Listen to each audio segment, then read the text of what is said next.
It's flu season in Canada, and the latest numbers by Health Canada of reported influenza cases are showing a spike across the country. By the end of November, cases of the flu were trending upwards, with 8.1% of tests being positive. There were over 2,000 total cases of the flu compared to nearly 1,400 in the previous week. Obviously, the population most impacted by the flu are those 65 and older, and these are only the positive tests, because most people, if you're young and healthy and you get the flu, you're not going to a hospital to get a rapid test of some sort. You're staying home, you're drinking your fluids, and you don't even show up on the radar.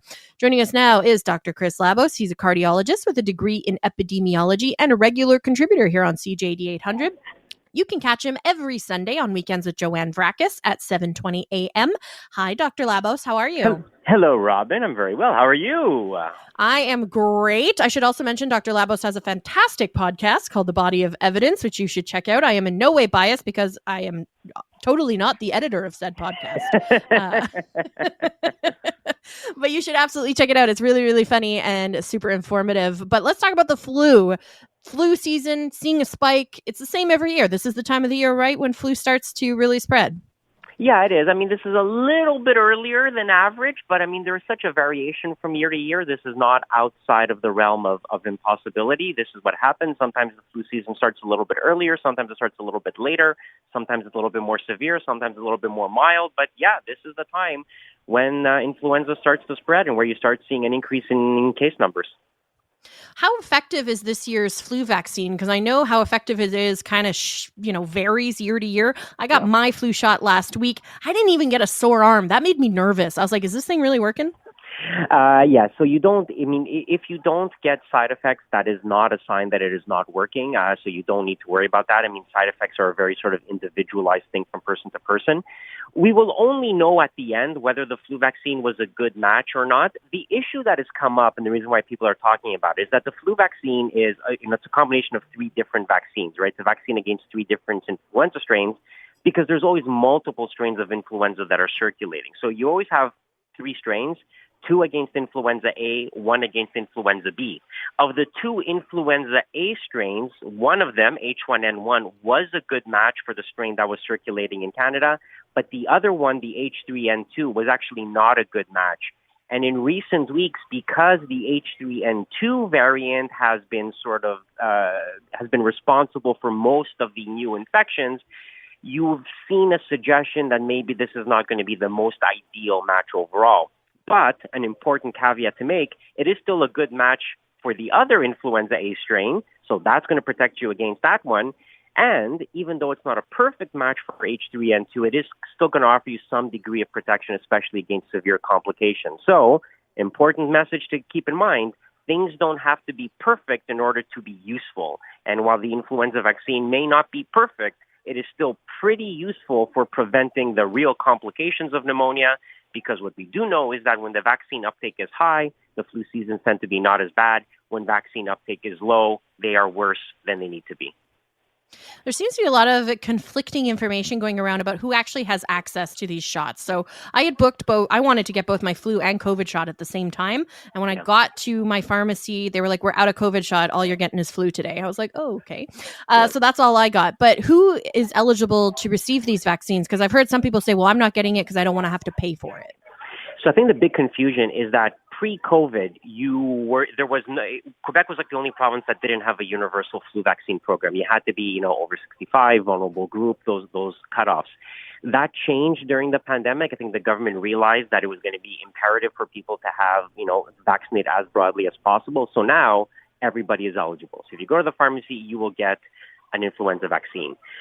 What's changed is the COVID vaccine, which is only being offered for free to vulnerable groups over 65, immunocompromised, healthcare professionals, people who work in long-term care facilities, all of the criteria that are on the government website. So the COVID vaccine is not universally available. You would have to pay for it out of pocket if you don't meet the criteria for having a chronic disease. But the flu vaccine should be available for everybody.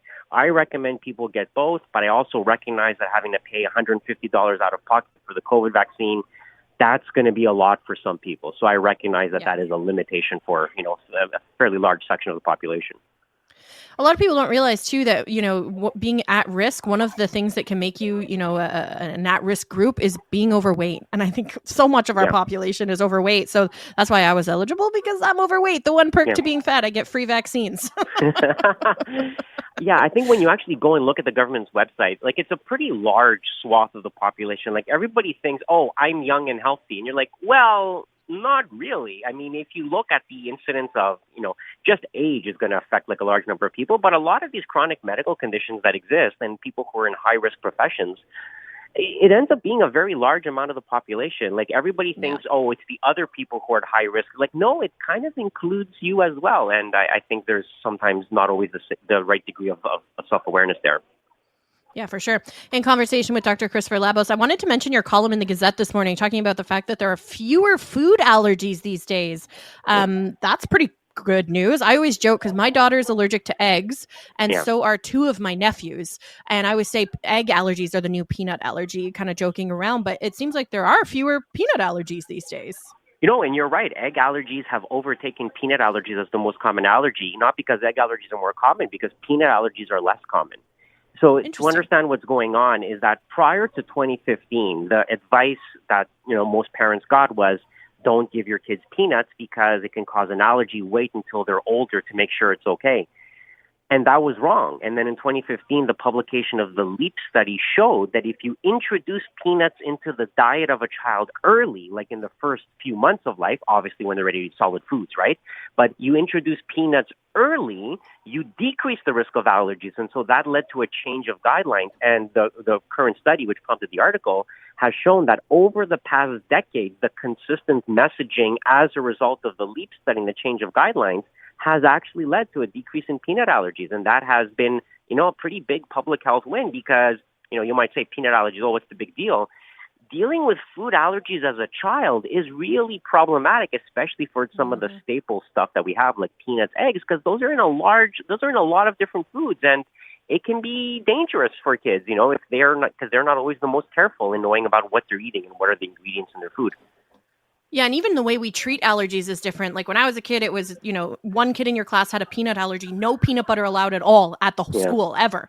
Whereas I'm working with an allergist for my daughter, and they want me to introduce eggs to her. We were like following a ladder so that I can introduce eggs at different levels. She's at about French toast now. That's her tolerance that she can handle.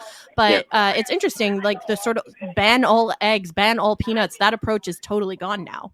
Well, yeah, and what you're referring to is called oral immunotherapy. So basically, you can introduce these allergens at a very low level and slowly ratchet it up over time to get people used to the idea and to train their immune system to not react to it. Now, it is a very long-term process. It can take weeks, months, years, as you ratchet it up. And it's not, it's not a 100% foolproof system, but if it's done right and if it's done correctly, it can go a long way to at least reducing the risk of a very serious allergic reaction. So oral immunotherapy is out there, much better to prevent the allergies in the first place. And that's why sort of realizing that the early introduction of food is important, because I think the big sea change that has made peanut allergies and food allergies overall much less common now than they were a decade ago.